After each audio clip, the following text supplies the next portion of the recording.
Hello, my name is Jason Williams, and today we're going to be talking about heat and cold emergencies for the Wilderness First Responder course. So first off, let's talk a little bit about epidemiology of heat illness. So this is specifically why heat illness happens and the rate of exposure that we see. So if we look at some studies here, we see about 4,000 heat-related injuries or illnesses per year. This is within the United States. And we see about 80% of those fatalities are in the elderly. So think about really big heat waves going through Chicago or other big metropolitan cities and just taking out a bunch of elderly patients. So really we're not seeing the bulk of heat illnesses or heat emergencies in a wilderness or mountain environment. Really we're seeing these in big cities. So this will also apply to the urban EMS setting as well. So also it's the second leading cause of death among young athletes. So we see athletes who participate in long runs or endurance events have some type of heat illness periodically. So also the very young are at risk as well. So if they're less than 4 years of age, they're at risk, and we'll talk a little bit about pediatrics a little later in this lecture as well. So just an interesting study here from 1942 to 1944, looking at U.S. military recruits. There were at least 200 deaths recorded within the U.S. military within that time frame. And what's interesting is that the U.S. military has now created a lot of very different ways of looking at heat indexes and how hot the day is versus the demand of training that they see with Army recruits or any other branch of the military. And so they've actually been able to decrease this to almost zero. Usually in the military there's only one, maybe a couple heat-related deaths per year. They still do happen, but they're very, very low. So some very good capabilities we're taking. So a little bit later in this lecture, we're going to be talking about cold emergencies as well, and we're going to come back to this slide in the cold emergencies. So the interesting thing is that you can actually take heat into your body, and you can gain heat into your body the exact same way that you can lose heat. And so the ways that you can gain heat into your body, so we can have convection. So convection is air current, so hot air current blowing past you. You can have radiation, so think of standing next to a big fire, a big furnace, having heat radiate towards you. So convection, radiation, you can have evaporation. So if you're in a very humid environment, 100% humidity, 100 degrees outside, it's way more difficult or extremely more difficult for your body to cool itself through an evaporation mechanism. And so it makes it easier for your body to have some type of heat stress or heat illness. And then the other one is conduction. So you could be standing on hot pavement, you could be having literally hot substances or whatever it might be directly radiate into your body. So if we look at individuals at high risk for heat illness, we see a few different things here. So the first thing that we should mention is the optimal body temperature range for your body. So the optimal temperature range for your body is about 97.7 to about 101.3 degrees Fahrenheit. Now it's not optimal to have a pyrogenic reaction or a fever at this very high level here, but that is an acceptable temperature range for your body. What I mean by acceptable is that you will not have any tissue death, you won't have any cell death, and so physiologically it's not extremely harmful for your body to be at this temperature at 101 here. But keep in mind, once you go past that, that's where we start to see death of tissue, death of cells, and anytime we have an extremely high heat index, so think of 103 to 105 degrees Fahrenheit, that's when we start to see really, really bad consequences to heat. So this has been proven throughout many, many studies. If we have a person who is obese or who has a very high body mass index, then that actually puts them at a 70% relative risk for heat illness. And this study specifically was looking at U.S. Army recruits. So whatever the BMI was for Army recruits to be considered obese, they found that 70% of those people will actually have some type of issue with heat illness during their basic training. So we'll talk a little bit more about that here in a second. Fitness does actually have something to do with heat illness as well. If the person is unfit or not adapted to that environment, it puts them at a little bit higher risk of having some issues occur. Also, if the patient is previously dehydrated, so the person went out the night before and did a lot of partying and drinking, and they had a lot of diuretics on board, and now they're dehydrated the next day and they're in a high heat environment, they're now predisposed to gaining some type of heat illness. So the interesting thing is heat stroke, and we'll talk more about heat stroke here in a bit, But what they've actually found is that if you have a previous history of specifically heat stroke, so this is where your body temperature was extremely high, and we'll talk about the differences between heat exhaustion and heat stroke here in a second, but essentially heat stroke is the worst you can get. So if you have a prior history of heat stroke, you're now predisposed to gaining or having any type of heat illness later in life due to the physiologic reactions that happen when your body goes through an episode of heat stroke. So other things that could cause some issues, so cardiovascular disease, if you have a prior history of a heart attack, or if you have a prior history of atherosclerosis or any type of cardiac disease, that also puts you at risk, along with diabetes as well. We're going to talk a little bit later about being acclimated to the heat. It sounds a lot like altitude illness, and what's interesting is that there's some research out there showing now that you can actually become acclimated to high heat environments, and we'll talk more about that. But essentially, just remember that if you're unacclimated to the high heat environment, you could actually become more prone to going into some type of heat exhaustion or heat stroke. And then a big important thing to remember, a lot of patients these days are on medications, even normal healthy adults are on medications, and we can see patients who are taking their daily normal medications that could actually have an effect over whether or not they are predisposed to heat illness or not. So a diuretic is essentially something that makes you urinate a lot. So it takes fluid, depending on what type of diuretic it is, it takes fluid and essentially takes it through your kidneys and pushes it out of your body faster. The common one that we see is a medication called furosemide or Lasix. The older generation of patients typically call it their water pill. And if a person is taking a diuretic, it basically predisposes them to being dehydrated, which goes back to this point here. Probably won't see a patient on anticholinergic too often, but if they are, that can make them sensitive to heat illness as well. Essentially, this causes some symptoms that makes the body vasodilate, which goes along with this as well. So vasodilators, antihistamines have been known to cause some issues as well. Sedatives, just because anytime we're dealing with a high heat problem, we see patients having an issue with their central nervous system. So essentially it can have some effect over their central nervous system, and a sedative won't help that issue. Beta blockers are interesting, so it actually depends what type of beta blocker the patient is on, but conceivably you could have somebody who's on a non-selective beta blocker. So what that means is essentially it makes their heart rate stay at a steady level. Usually we see patients who are on beta blockers that are post-myocardial infarction, so post-heart attack, and those patients will be on these medications to control their heart rate. Well, you can imagine if you're in a very high heat area, your normal physiological response is to increase your heart rate. So if you have a patient who's on a beta blocker who's unable to take their heart rate over, let's say, 90 to 100 beats per minute, physiologically they're crippled and they're not able to increase their heart rate to deal with the high heat environment. So medications are something that people don't think about too often, but it's very important to think about in determining if patients could potentially be at more risk for a heat illness or heat emergency. So the other interesting thing here is physiologic stress. And a lot of military studies have shown that overmotivation and peer pressure can cause issues with heat illness. So in this one study, 82 cases of heat illness in soldiers occurred, basically showing 57% of this occurring during basic training. And then what we also found, or what the study also found, was an additional 21% of heat illness and heat emergencies occurred during special forces training or screening as well, where the person was really amped to do a good job, and they were motivated, and they had some peer pressure, and just pushed their body a little bit too hard. You could also see the same thing in endurance running or any type of endurance event as well.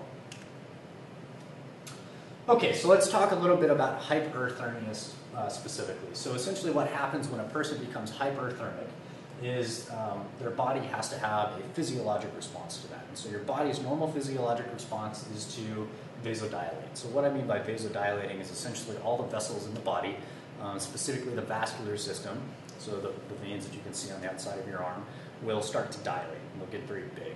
And what happens when they dilate is it's essentially trying to take the blood closer to the external surface of the body so we can have some type of cooling mechanism, whether it be convection or evaporation or wind, take some of that heat away from the person's body. So the issue with this is that vasodilation increases demand on the heart.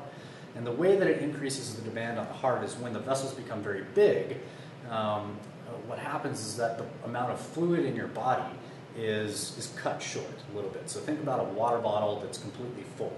Well, if I take that same water bottle and I double its size, it's now half full or half empty. And so in that case, that means that your heart has to pump harder and faster to get that fluid out to your body because your vessels have become so big. And that's actually a type of shock as well, which we'll hit more on in the shock lecture. So vasodilation, increasing the demand on the heart. Additionally to this, some signs and symptoms that we see is usually a headache, just kind of due to the overall stress of the situation. Dizziness is common as well. And then kind of later on down the line, what we see, and something that we'll talk about a lot more here in a second, is a decreased level of response or a decreased level of consciousness. And that's when the patient is having kind of a severe reaction to heat illness. Along with this, an issue that we see is, in addition to vasodilating, the person is also sweating. And when a person sweats in these high heat environments, they're also sweating out a lot of electrolytes. So think about sodium, potassium, magnesium. Those are kind of the main electrolytes that we think about as far as causing an issue with heat illness. So when you start to sweat out these electrolytes, it actually has an effect over your muscular system. Now keep in mind your heart is also involved in your muscular system. It's a muscle itself. And so initially what we see when you sweat out electrolytes is muscle cramping. The muscle cramping is once again due to the overall dehydration. Some vasodilation has an effect over that, and then the decrease in electrolytes as well. And that's why you see commercial products like Gatorade and Propel and all these different types of products. Those are used to combat the decrease in electrolytes that we see. So we'll talk more about muscle cramps here. So muscle cramps, also called heat cramps if it's in the context of a high heat environment. Heat cramps are usually associated with kind of the first thing that you see in a heat illness or a heat emergency is the person having heat cramps. Now, it's important to remember that that's not always necessarily true. The person can actually skip heat cramps and go straight to heat exhaustion. Now, they really can't go straight to heat stroke. A person is going to have heat exhaustion first and then heat stroke. But the person can actually be pretty well hydrated. They can actually have pretty good electrolytes on board, but they get into a very high heat environment and they rapidly get very hot and they skip over heat cramps. But heat cramps is usually what we see first in kind of the wilderness context. And the reason for this is because people are typically exerting themselves. And so when they're exerting themselves, they're sweating out electrolytes. The first thing to show as far as signs and symptoms in the high heat environment is a muscle cramp. So typically these are manifested in the large muscle groups, the quads.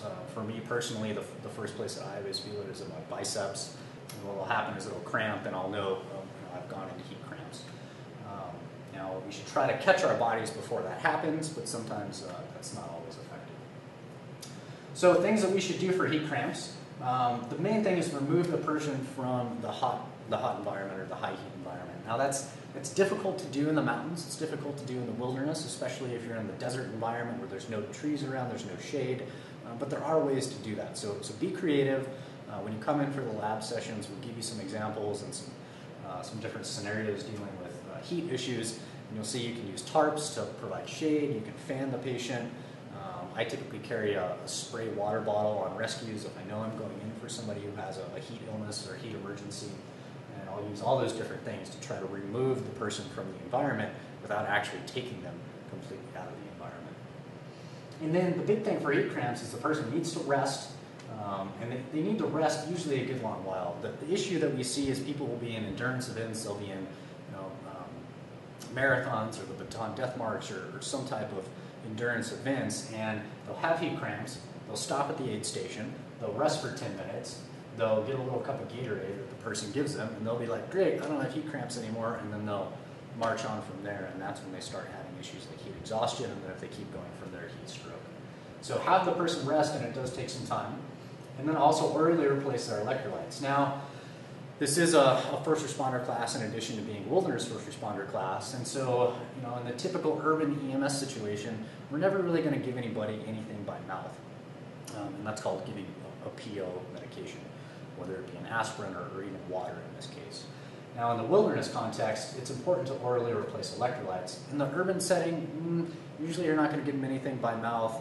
And the reason for that is because if they have to go in for a surgery, they like to make it so the person doesn't have any liquids or substances in their stomach due to airway complications and anesthesia and things like that. So just remember, in the wilderness environment, hours away from care, yeah, go ahead and give them some fluids. And if you give them fluid, don't just give them water, give them something to replace their electrolytes. Specifically, the things that I would recommend, we don't have any ties to these companies, just things that have worked anecdotally for us. Little goo packets are great. They have a good amount of potassium and sodium in them. I like Indrox because it has some protein in it as well. And Propel was actually Gatorade's answer to some old research. So if you think about Gatorade, well, Gatorade came out, I'd have to look it up, but I think it came out around in the 1960s or so, 1970s. And the amount of salt, the amount of potassium is still the same as that pretty old research. And so that's why you've seen people over the years recommend taking a bottle of Gatorade, pouring half of it out, and filling the other half up with water. The reason for that is because there's a little bit too much salt. Actually, not a little bit, there's a lot too much salt in Gatorade. And so it's nice to cut the salt in Gatorade, and then there's actually not really enough potassium in Gatorade. And so if you actually take a bottle of Propel and hold it up to a bottle of Gatorade, you'll see the Propel has a lower amount of sodium and a higher amount of potassium. All right, so let's talk about heat exhaustion. So heat exhaustion is the first progression in the heat illness, or sorry, the next progression. So once again, you could have heat cramps, maybe not, and then from there, heat exhaustion. Or heat exhaustion could be your first presentation. So heat exhaustion, what we see is an increase in vasodilation plus fluid loss. So the body is adapting to the high heat environment by opening the vessels, but then in addition to that, the person is dehydrated and their fluid content in their body, their amount of fluid in their body has decreased as well. And that puts an even more stressful demand on the heart and cardiovascular system as well. And so this manifests as some interesting signs and symptoms. So the person gets very weak, they typically get pale, and they may be cool or clammy, although not always, and we'll talk more about that here in a second. But that's typically a very classic presentation, cool and clammy skin for a person who has heat exhaustion, but not always a complete predictor. And then also, in addition to this, very common to see these patients becoming nauseous and having some type of vomiting as well. So again, the treatment's pretty simple for this, although the treatment theoretically in your mind is simple, but actually doing it out in the wilderness environment can be quite difficult. So we need to remove them from the environment, or try to get shade, or try to get some other type of cooling mechanism to them. And then what we want to do for these patients is actively cool the patients. And we like to be a little bit careful with this, and we'll do a case study here in a bit that will kind of bring this into context more. But essentially, you want to cool your patient by misting water on them, spray bottle, light fan from there. Don't take big Nalgene bottles and dump it on them. Don't take a hose and spray them. Don't put them in an ice bath if they're in heat exhaustion. We want to be a little bit more comforting with our care. We want it to be a little bit more slow. And the reason for this is because if you cool the patient too fast when they're in heat exhaustion, you can actually have an effect over their hypothalamus in their brain. You can cool them too rapidly, and you can actually make them progress from heat exhaustion rapidly to hypothermia. Now, in a heat stroke environment, that's okay. We want them to be cool rapidly because their brain is literally dying. But with heat exhaustion, just be careful with your cooling of your patient. So actively cool them, but not aggressively. Now, in addition to this person needs to rest. My mantra and my motto is if somebody is in heat exhaustion, and if they're in an endurance event, if they're in some type of event where you can say, hey, listen, you need to stop and rest, then have them stop, have them rest, but they're probably going to be done. They're probably going to be tapped out, and that's it. Because it's very hard to fully recover from heat exhaustion and then go on and compete in an endurance event. Now, the caveat to that is military setting or some other setting where the person has to rapidly go from heat exhaustion and have them rest and replace as much fluids as you can and then get back out there. If that's the case, it just it is what it is. But truly for events, if you're working an aid station at a marathon, if you know they have heat exhaustion and you're pretty sure that's your diagnosis of the patient, that's it for them. They need to rest and replace their fluids. And it could actually take quite a long time to orally replace electrolytes and fluids. We're talking about 12 to 24 hours to fully replace all the electrolytes and all of the fluids, because your body at this point in heat exhaustion, is severely dehydrated as well. So heat cramps, heat exhaustion, and now the next progression here is heat stroke. So heat stroke is a true life-threatening condition, and this is where your core temperature usually rises to 105 degrees Fahrenheit. So you can imagine this is a very, very high temperature. And what we see at this degree of temperature is essentially cell and brain death. Now, a lot of other things happen physiologically. I encourage you to kind of do a little Wikipedia search on heat stroke and look at the physiologic manifestations of this, but essentially it breaks down your cells. It can actually turn your cells into sickle cell type looking cells, so they don't carry as much oxygen. Your body can go into something called rhabdomyolysis, which can shut down your kidneys.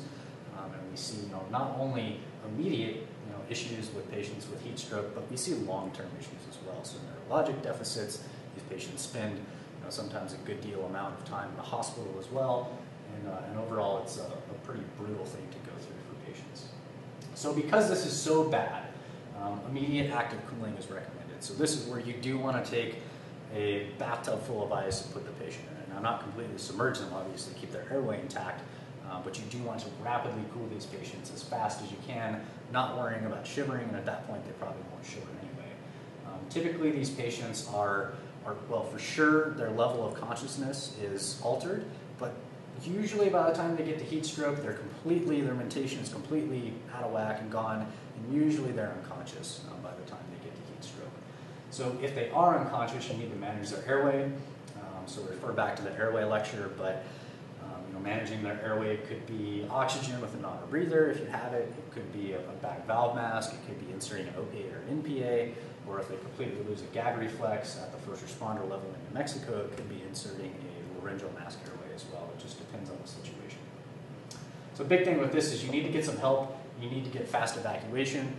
The mantra for helicopters that a lot of people talk about is it needs to be a threat of life or a threat of limb, and in this case, this person is definitely in threat of life, and so a helicopter is most definitely indicated.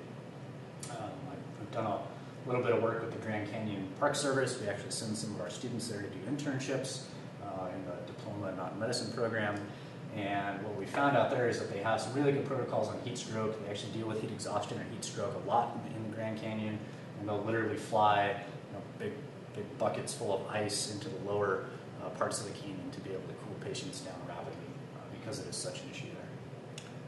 So this is the big slide. This is the take-home slide that you want to get out of this lecture. So really thinking about a patient, do they have heat exhaustion or do they have heat stroke? And it's interesting, if you were to go dig up an old first aid book from the, go to a trading shop or whatever and dig an old first aid book up from the 1970s, you'll see, and really, you'd probably find one in the 1980s and the 1990s, that would tell you that a person's skin color and the feeling of their skin will actually dictate the level of severity. And there have been some great studies in the past 10, 15 years that have completely disproven that prior thought.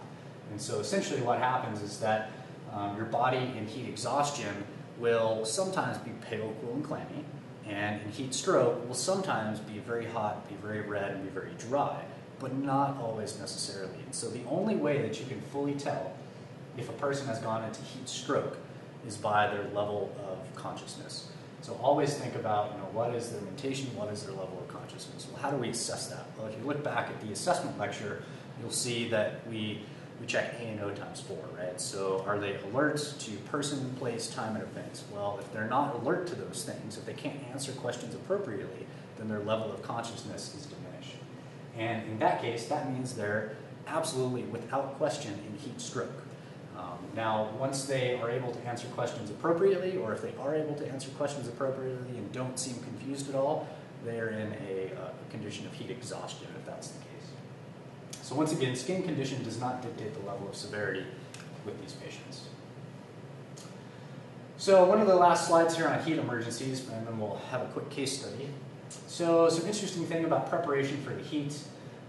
There's some new research out there within the past few years. Specifically, the research is coming out of the exercise physiology world.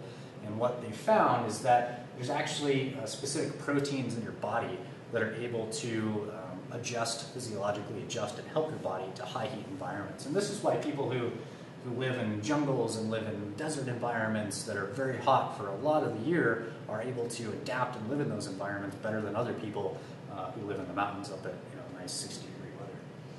And the reason why I mention this is because let's say that you are part of a disaster medical team, or you're part of some type of expedition, and your expedition or medical mission is to go down to a let's say you're going down to a very high heat environment. Haiti would be a prime example. And it's in the summer, it's in Haiti, you know it's going to be 100 degrees plus with 100% humidity. And in that case, if you had some time to prepare, you could actually train your body for the high heat environment. A few years ago, I was part of a National Geographic expedition to some crystal caves. And these crystal caves were in Mexico, and they were 150 degrees Fahrenheit with 100% humidity. And we actually trained our body for that high heat environment. We took kettlebells and different weight training mechanisms, and we took that inside of a sauna, and we essentially exercised and we worked out, trying to adapt our body to the high heat environment. And you can adapt your body faster and quicker by adding exercise into that as well. So it's not like you just go sit in the sauna and have a good time. You actually need to do some physical activity as well.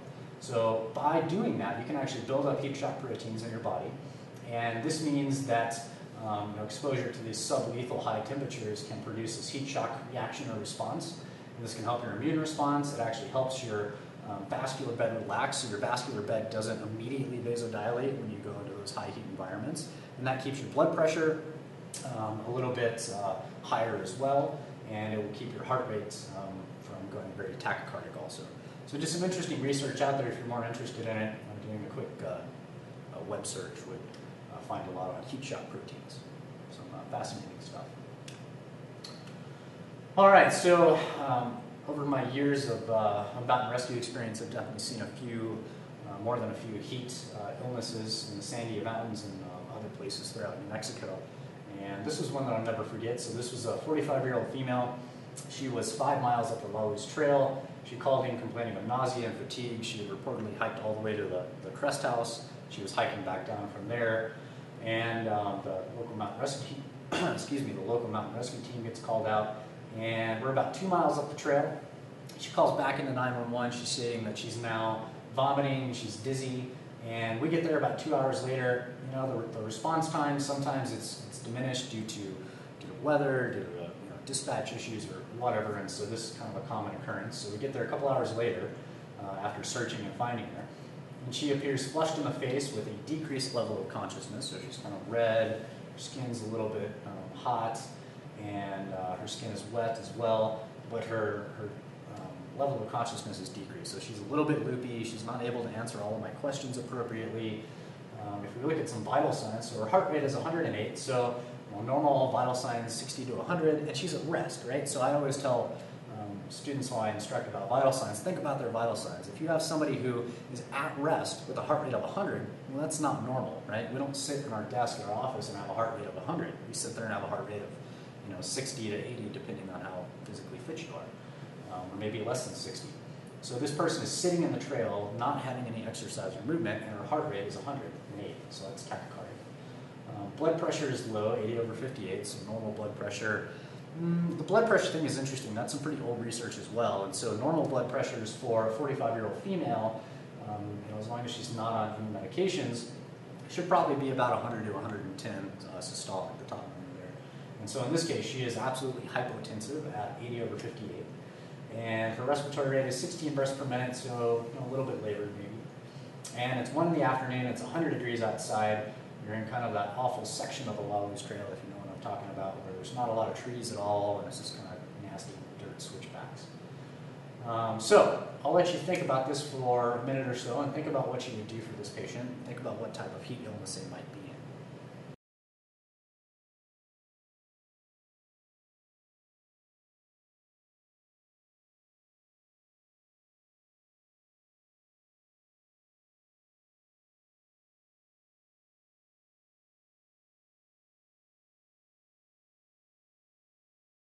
So in this situation, this person is in heat stroke. And the reason why we know this patient is in heat stroke is because specifically of the decreased level of consciousness. She's not able to answer questions appropriately, which automatically puts her into that category.